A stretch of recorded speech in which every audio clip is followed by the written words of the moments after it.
Тэгэхээр хоёулаа сонсгол хэн шалгах хорооны сонсгол явагдчихээн. Одоо ер нь сонсгол гэр үр дүнтэй болж ин гэж бодож байна. Таны хувьд бол бас нэлээ зарим хүмүүс улс төржөөж худлаа гүтгэлэг гаргаж ийна гэдэг мэдээллийг бас сошиал орчиндөө тавьсан.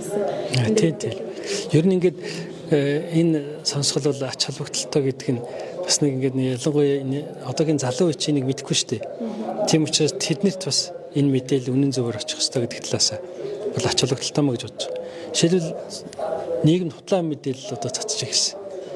Бид нар нэг хэсэг гишүүд эсэргүүцсэн байхгүй нэг 7-8 гишүү эсэргүүцсэн. Энэ хөрөнгө оруулалтын гэрээ ашиггүй нэг. Тэгсэн чинь одоо эсэргээрээ бид нарыг энэ 34% санаачилсан юм шиг ингээл худлаа юм ирж эхэлж байгаа байхгүй. Угаасаа засгийн газраас оруулж ирсэн санал 34% гэж байсан.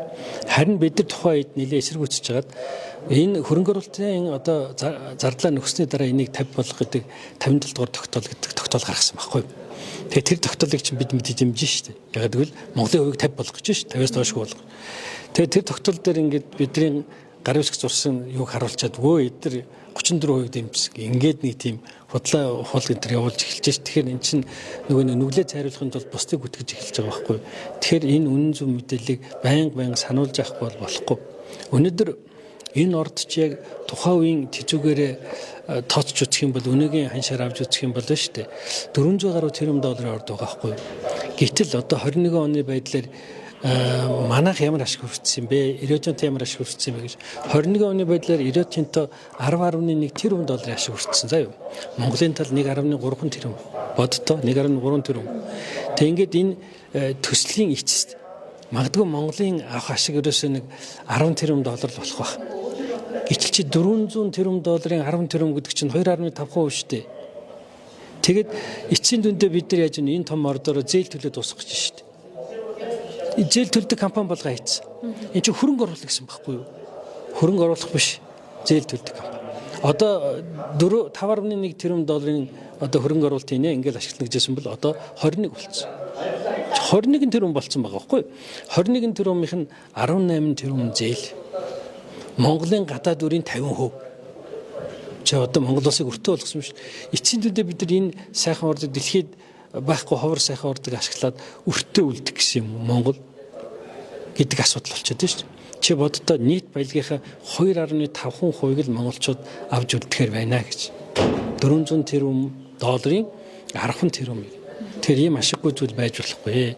Тийм учраас энийг нэн дээр засах хэрэгтэй. Яг гэвэл одоо энэ 25-аас 30 оны хооронд 32 оны хооронд хамгийн өргөн хэсэг аавна.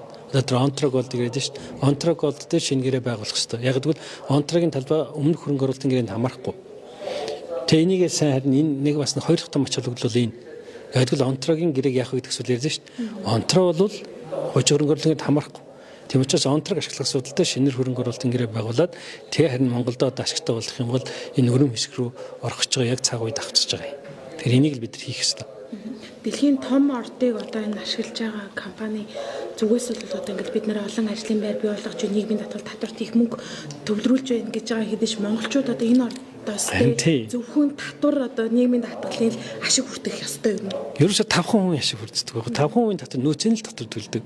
Тэр нь жилдээ нэг 100-аас 150 сая доллар л ордог юм. Чи тэгээ боддоо 150 сая доллар ороод тэгээ өөрөөсөө тэрбумаар наваад ахаар чинь бид рүү хэллээ шүү дээ. Одоо эднэр 10.1 тэрбум 21 оны байдлаар авсан байна. Тэр үед биднийх 1.2 байна. Гэж одоо болох 10 дахин биш дээ. Тэгээ түрүүний миний хэлснийг л ханаа сайн санаж.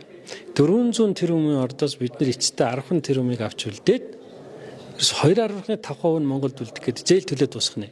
Тэгэхээр энэ сайхан баялгаа бид нэр зээл төлөө тэгээд өртөө үлдээд 2.5% нь ашигладаг гэж болохгүй шүү дээ. Тэгвэл ашиглаагүй юм дээ шүү дээ.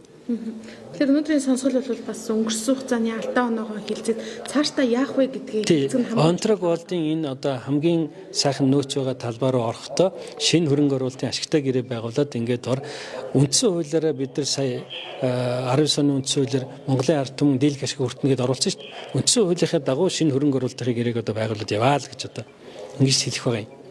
За баярлалаа.